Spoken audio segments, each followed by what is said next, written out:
My dear students, have a nice time. I believe you are quite well and energetic.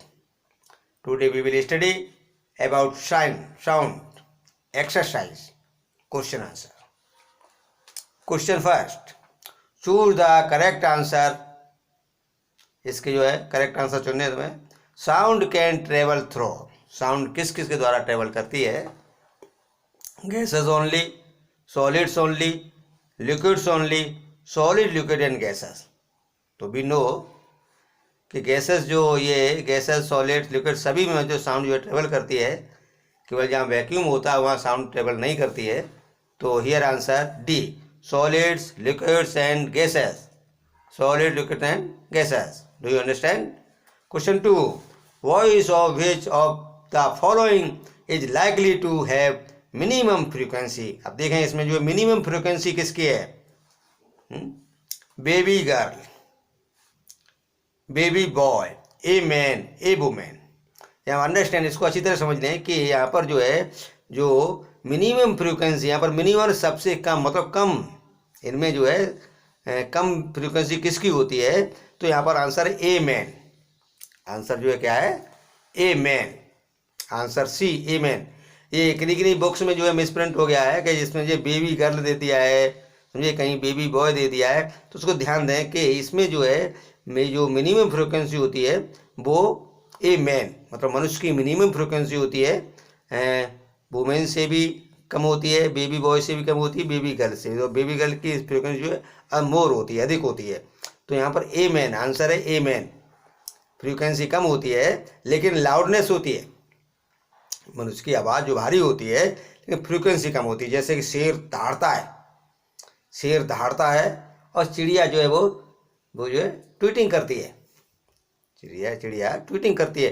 तो चिड़िया की word की frequency अधिक है, बर्ड की फ्रीक्वेंसी अधिक है, और लोइन जो है वो दहाड़ता है, रोअर करता है, उसकी फ्रीक्वेंसी कम है लेकिन एम्पलीट्यूड अधिक है, जिससे उसकी जो आवाज़ तेज होती है, लाउड आवाज़ होती है. तो यहाँ पर जो मेन की फ्रीक्वेंसी कैसी है? मिनिमम है, मिनिमम है. Do you understand? Question 3. In the following statements tick T against these which are true and F against those which are false. तो यहाँ पर देखिए, understand, sound can not travel in vacuum. Sound जो है vacuum में travel नहीं करती है. ये करेक्ट है. तो इसका क्या होगा? True. It is answer true. तो यहाँ टी लिखना है. Second B, the number of oscillations पर second of vibrating object is called its time period. तो यहाँ पर नंबर ऑफ ऑसिलेशंस है, तो ये टाइम पीरियड नहीं होता है. टाइम पीरियड जो होता है वो टाइम से संबंधित है. यहाँ पर नंबर ऑफ ऑसिलेशंस है, सो इट इज फॉल्स. तो यहाँ पर क्या लिखना है? एफ लिखना है. बी क्या है? F. And C, if the amplitude of vibration, amplitude of vibration is large, sound is feeble. तो एम्पलीट्यूड वाइब्रेशन का लार्ज होगा तो साउंड भी लार्ज होगी, लाउडर होगी, क्यों? एम्पलीट्यूड है. एम्पलीट्यूड जानते हो, मीडियम प्लेस से वन साइड में जितना भी मतलब आयाम होता है वही एम्पलीट्यूड है. तो साउंड लाउड होगी. लेकिन यहाँ पर क्या लिखा हुआ है? Sound is feeble. तो ये क्या होगा बताइए? It is F, false. तो सी जो है एफ है, ये इसमें फॉल्स लिखना है. ठीक है. Next question D. Understand, for human ears the audible range is 20 hertz to 20,000 hertz. देखिए, ऑडिबल मान सुनने वाली रेंज ह्यूमन की कितनी है? 20 हर्ट्ज से 20,000 हर्ट्ज है. 20,000 हर्ट्ज. तो ये कैसा है? ट्रू है. इसका आंसर ट्रू. टी लिखना है. यहाँ 20,000 हर्ट्ज है, इसको 20 किलो हर्ट्ज भी बोलते हैं. 20 किलो, किलो मीन्स होता है 1000, किलो का मतलब है 1000. तो 20 किलो हर्ट्ज. तो ये जो है करेक्ट है. इसमें लिखेंगे टी. आंसर डी का ट्रू है. And E, the lower the frequency of vibration the higher is the pitch. तो लोअर फ्रीक्वेंसी है तो लोअर पिच होगा, हायर फ्रीक्वेंसी है हायर पिच होगा. लेकिन यहाँ पर तो अपोजिट लिखा हुआ है, लोअर फ्रीक्वेंसी हायर पिच. तो ये कैसा है? ई फॉल्स है. ई false. And F, unwanted or unpleasant sound is termed as music. अरे म्यूजिक नहीं है, अनवांटेड अनप्लीजेंट साउंड क्या होगा, ये तो नॉइज होगा, तो यहाँ पर क्या है, ये फॉल्स है, एफ जो है फॉल्स. जी, नॉइज पॉल्यूशन में cause partial hearing of impairment. Noise pollution जो है वो इम्पेयरमेंट मतलब हियरिंग के लिए, मतलब जो वो या बहरे हो सकते हैं, डीप हो सकते हैं, तो क्या है ये नॉइज पॉल्यूशन, तो ट्रू है. यहाँ क्या लिखना है जी में, ट्रू, टी, ये जो है ट्रू. तो इस प्रकार से हम इसके आंसर देखेंगे कि A true, B false, C false, D true, E false, F false and G true. G true. तो इसके आंसर जो है अच्छी प्रकार से लिख लेंगे, समझ भी लेंगे, केवल रटने नहीं है, समझना है, अंडरस्टैंड करना है. जी भाई क्यों. नेक्स्ट है question 4th. Fill in the blanks with suitable words. अब इसमें सूटेबल वर्ड्स भरना है. यहाँ पर डेफिनेशंस भी हैं. Time taken by an object to complete one oscillation is called. One oscillation complete करने में लगा हुआ समय क्या कहलाता है. थिंक, सोचिए. हाँ, टाइम पीरियड. इसको यहाँ क्या लिखेंगे, टाइम पीरियड. ए में हो गया टाइम पीरियड, समझ गए. क्वेश्चन इसका जो बी है, loudness is determined by the. अब लाउडनेस किसके द्वारा डिटरमाइन की जाती, कौन सी प्रॉपर्टी है, सोचिए. तो loudness is determined by the amplitude of vibration. Amplitude जानते हैं, तो मीडियम प्लेस से वन साइड जितना अधिक से अधिक मतलब जो है जाए कोई ऑब्जेक्ट वाइब्रेशन करता हुआ, तो यहाँ पर है एम्पलीट्यूड. बी में एम्पलीट्यूड करोगे, ठीक. C, the unit of frequency is, जानते हैं, the unit of frequency is hertz. HERT is hertz. HH इसका सिंबल क्या है, HZ. D, unwanted sound is called. बताइए, अनवांटेड साउंड इज कॉल्ड क्या होगा, नॉइज. तो यहाँ क्या है, फिलअप करोगे नॉइज. श्रिलनेस, श्रिलनेस क्या है, पिच है. Shrillness of sound is determined by the. अब किसके द्वारा पिच डिटरमाइंड होता है, श्रिलनेस किसके द्वारा है, तो यहाँ पर होगा फ्रीक्वेंसी ऑफ वाइब्रेशन. क्या है, फ्रीक्वेंसी ऑफ वाइब्रेशन. देखिए इसमें देख लेंगे, भर लेंगे. ए में क्या भरना है तुमको, फिलअप करना टाइम पीरियड. बी में क्या, एम्पलीट्यूड. और सी में हर्ट्ज, ये फ्रीक्वेंसी की यूनिट है हर्ट्ज. एंड डी में नॉइज और ई में फ्रीक्वेंसी. Do you understand. तो इस प्रकार से हमने जाना कि ये फ्रीक्वेंसी, एम्पलीट्यूड, वाइब्रेशंस, ऑसिलेशंस, इसके बारे में जो है जाना, और इस प्रकार से ये जो है अच्छी प्रकार से ये फिलअप कर लेंगे. Question 5. A pendulum oscillates 40 times in 4 seconds. Find its time period and frequency. अब इसका टाइम पीरियड, फ्रीक्वेंसी. अब देखिए इसको, नंबर ऑफ ऑसिलेशंस देखिए कितने, 40. Number of oscillations 40.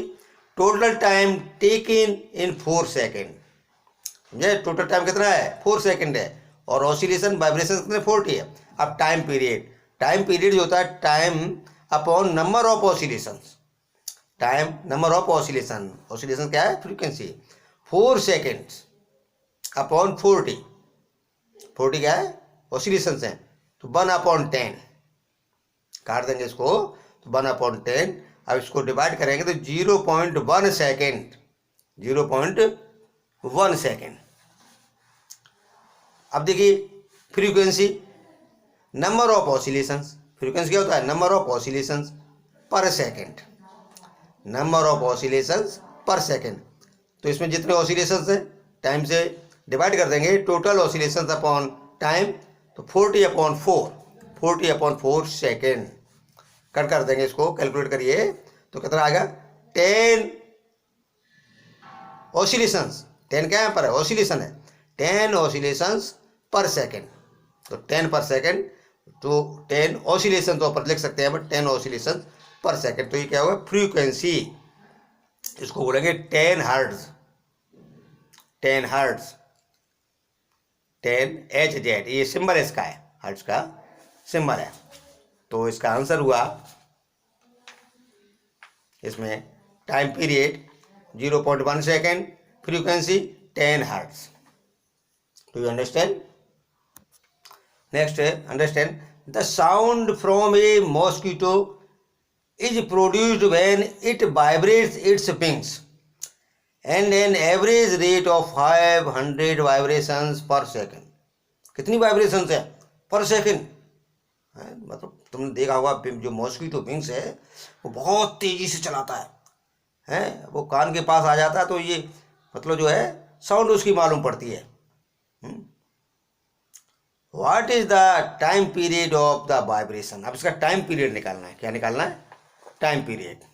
ये नंबर ऑफ वाइब्रेशन पर सेकेंड 500, टाइम 1 सेकेंड, टाइम कितना है 1 सेकेंड, टाइम पीरियड तो time upon number of vibrations, time upon number of vibration, तो ये 1/500 कितना हो गया 1/500। इसको मतलब डिवाइड करेंगे तो कितना आएगा 0.002, 0.002 सेकेंड।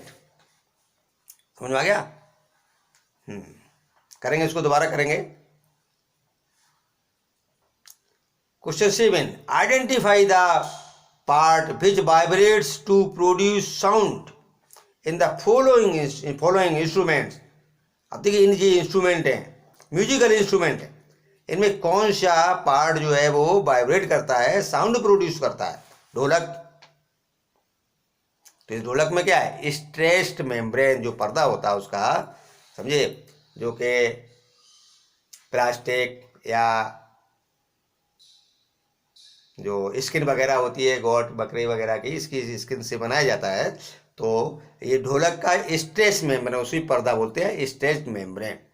सितार, सितार में तुमने देखा कि स्ट्रिंग होती है, स्ट्रिंग ऑफ सितार, इसके द्वारा वाइब्रेशन होता है, साउंड प्रोड्यूस होता है। इस पर फ्लूट, एयर कॉलम, फ्लूट में क्या है एयर कॉलम। मैंने एक वीडियो में जो है फ्लूट के बारे में बताया है, ढोलक के बारे में बताया है, तो किस प्रकार से उसमें जो एयर कॉलम होते हैं उनके द्वारा जो साउंड प्रोड्यूस होती है।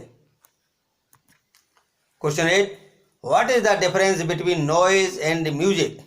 Can music becomes noise sometimes? The sound which is unpleasant to listen is called noise. Noise क्या है? जो मतलब सुनने में अनप्लीजेंट है, परेशान करता है। While music is a pleasant sound for our ears. तो म्यूजिक कैसा है? प्लीजेंट साउंड है, उसमें क्या है अच्छा लगता है और सिर हिलाने लगते हैं जब म्यूजिक बजता है तो आनंद आता है।